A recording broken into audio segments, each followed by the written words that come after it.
नमस्कार, मैं बुंदेलखंड बोल रहा हूँ। पूरे देश के तमाम राजनीतिक दल इन दिनों लोकसभा चुनाव की तैयारियों में जुटे हैं। हर बार की तरह इस बार भी सभी राजनीतिक दल अपने नए दृष्टिकोण के साथ मैदान में उतरने को तैयार हैं। इसी बीच लोकसभा चुनाव में अपनी महत्वपूर्ण भूमिका निभाने वाले उत्तर प्रदेश के पूर्व डीजीपी सुलखान सिंह ने भी अपनी नई राजनीतिक पार्टी को मैदान में उतारने की तैयारी कर ली है। उन्होंने इस बात की घोषणा भी कर दी है।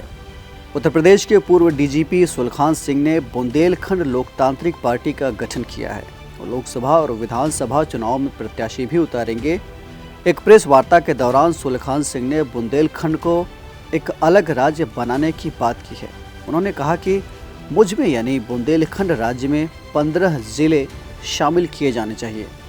उनके मुताबिक मेरी यानी बुंदेलखंड की स्थायी समस्याओं को देखते हुए उन्होंने बुंदेलखंड को एक अलग राज्य बनाने की बात कही है और इसी क्षेत्र के विकास के लिए वो सक्रिय राजनीति में उतर रहे हैं। वे बुंदेलखंड राज्य में यूपी के बांदा, चित्रकूट, हमीरपुर, महोबा, झांसी और ललितपुर जिले को शामिल करने की कोशिश करेंगे, जबकि मध्य प्रदेश के दमोह, पन्ना, छतरपुर, दतिया, सागर, टीकमगढ़, निवाड़ी और अशोकनगर जिलों को बुंदेलखंड में शामिल करने की मांग हो रही है। लेकिन मैं कौन हूँ, मैं क्या चाहता हूँ कि मैं आज आपको बताता हूँ।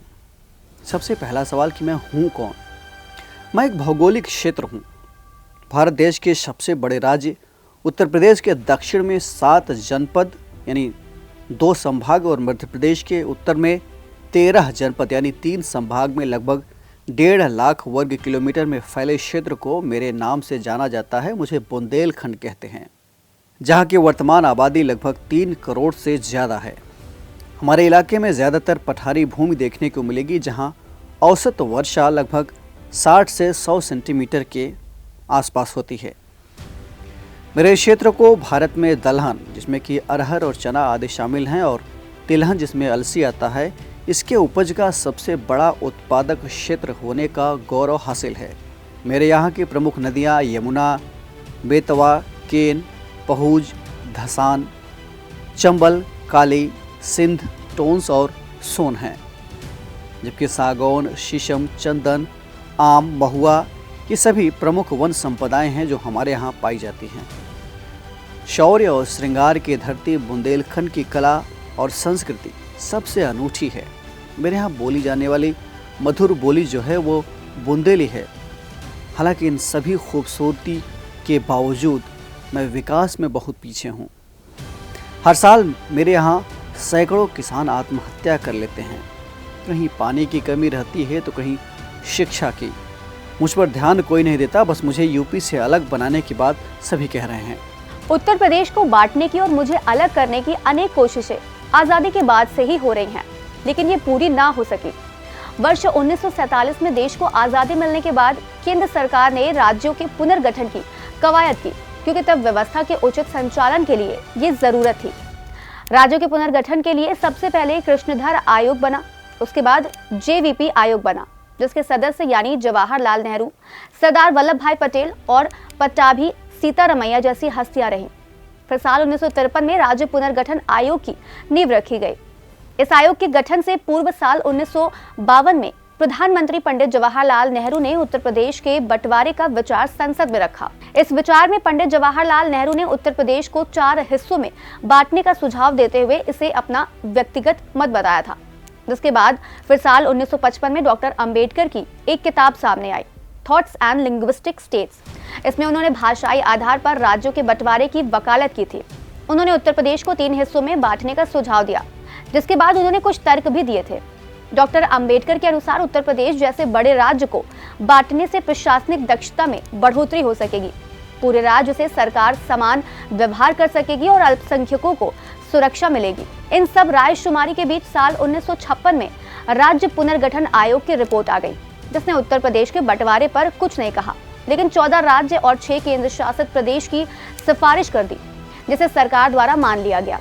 हालांकि इसी आयोग के एक सदस्य के.एम. पडिक्कर ने अलग से एक टिप्पणी भी पेश की थी, जिसमें उन्होंने आकार में काफी बड़ा होने के कारण उत्तर प्रदेश के असंतुलन को लेकर चिंता भी जताई थी, लेकिन इस बात को तवज्जो नहीं मिल सकी। वहीं इसके बाद विधानसभा चुनाव के ठीक पहले मुख्यमंत्री रही बसपा सुप्रीमो मायावती ने नवंबर 2012 में उत्तर प्रदेश को 4 राज्यों में बांटने की सिफारिश विधानसभा से पास करवाकर केंद्र सरकार को भेज दी थी, लेकिन इसको मंजूरी नहीं मिल सकी थी क्योंकि ये प्रस्ताव उन्होंने चुनाव के ठीक पहले किया था। इसलिए माना गया कि ये चुनावी फायदे के लिए किया गया है। मायावती ने इसमें उत्तर प्रदेश को पूर्वांचल, पश्चिम उत्तर प्रदेश, बुंदेलखंड और अवध प्रदेश में बांटने का प्रस्ताव दिया था। उस समय केंद्र की यूपीए सरकार ने मायावती का ये प्रस्ताव कुछ सवाल पूछते हुए लौटा दिया था क्योंकि जल्दीबाजी में बने प्रस्ताव में राजधानी, सीमांकन, संसाधनों के बंटवारे आदि की आधारभूत जानकारियां भी नहीं दी गई थी। जब तक जवाब का समय आता, मायावती चुनाव हार गई और नई बनी अखिलेश यादव की सरकार ने उत्तर प्रदेश को एक रखने पर ही अपना भरोसा जताया था। मेरी समस्या कोई नहीं सुनता, सब राजनीति करते हैं। मैं बुंदेलखंड तमाम राजनीतिक दलों के लिए राजनीतिक रोटियां सेकने के लिए ही बनकर रह गया हूं। सबको लगता है मैं सिर्फ प्यासा ही हूं, जबकि ऐसा है नहीं। मुझमें पानी की कमी तो है ही, लेकिन आज से कुछ दशक पहले मेरे यहाँ के किसान उतना परेशान नहीं थे जितना कि आज हैं। मेरे यहाँ पहाड़ियों की ऊंचाई से ज़्यादा गहरे तो गड्ढे देखने को मिल सकते हैं, जो शायद अवैध खनन की वजह से हुए हैं। शायद नहीं, ये पक्का है।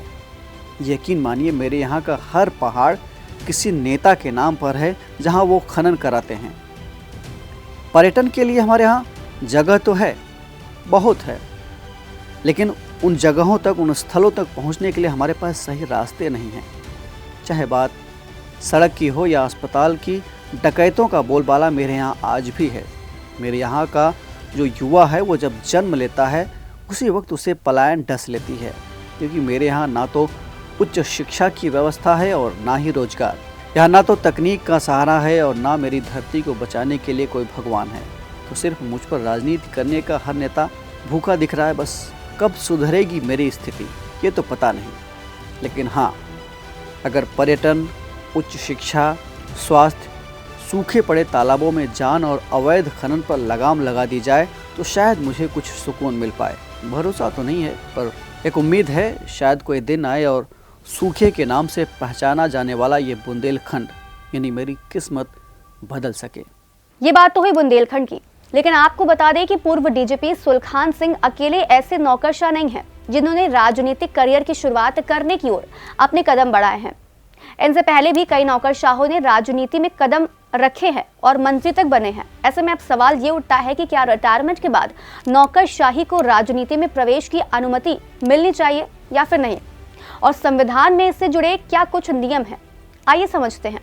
नौकरशाहों में राजनीति के प्रति बढ़ते आकर्षण को लेकर तरह तरह की चर्चाएं तेज हो रही हैं और ये चर्चाएं खासकर चुनाव से पहले तेज हो जाती हैं।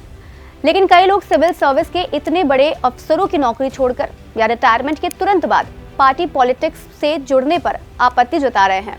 आपको बता दें कि all India services conduct rules 1968 किसी सिविल सर्वेंट को कोई प्राइवेट ऑर्गेनाइजेशन ज्वाइन करने से 2 साल का अनिवार्य कूलिंग पीरियड बिताने को बाध्य करता है। कंडक्ट रूल्स के तहत किसी नौकरशाह को सेवा के दौरान निष्पक्ष रहने को कहता है, लेकिन वीआरएस या रिटायरमेंट के बाद राजनीति ज्वाइन करने से नहीं रोकता। जो लोग नौकरशाहों का राजनीतिक गतिविधियों में शामिल होने का विरोध करते हैं, उनकी दलील है कि जिन नौकरशाहों को रिटायरमेंट के 2 साल बाद तक एक आदत प्राइवेट कंपनी ज्वाइन करने की इजाजत नहीं होती है, उन्हें भला किसी राजनीतिक दल की सदस्यता लेने या राजनीति में उतरने की अनुमति क्यों दी जानी चाहिए। ऐसे लोग नौकरशाहों से सीधे राजनीति में कदम रखने को इस आधार पर अनैतिक मानते हैं, क्योंकि ऐसे में हितों के टकराव का मामला बनता है। कहा जाता है कि कुछ दिन तक पहले बड़े पदों पर काम कर चुके पूर्व नौकरशाह अगर राजनीति में आते हैं तो वो अपने प्रभावों का इस्तेमाल खुद और पार्टी के पक्ष में कर सकते हैं। तमिलनाडु में आईपीएस के अन्नामलाई और आईएएस एस शशिकला सैंथल ने वीआरएस लेकर क्रमशः बीजेपी और कांग्रेस पार्टी ज्वाइन की थी।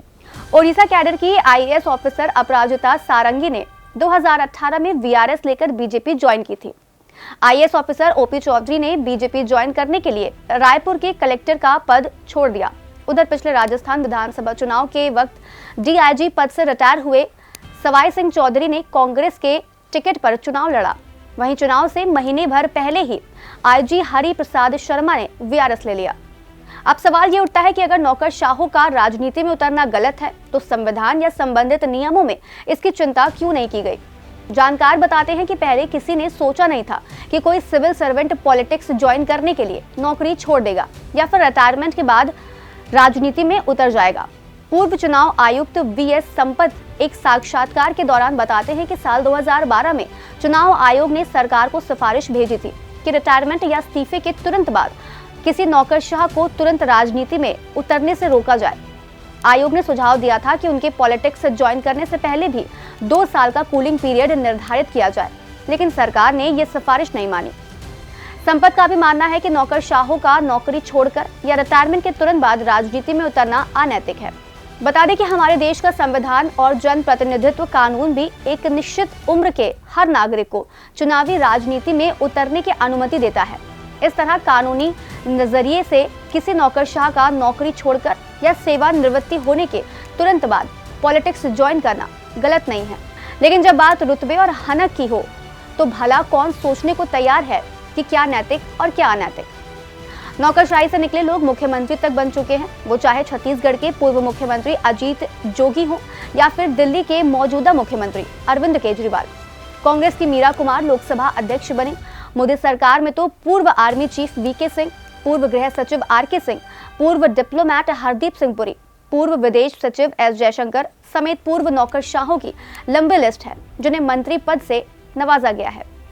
आज कार्यक्रम में इतना ही। हम फिर मिलेंगे कुछ नई जानकारी के साथ। तब तक के लिए आप देखते रहें और करते रहें बातें यूपी की।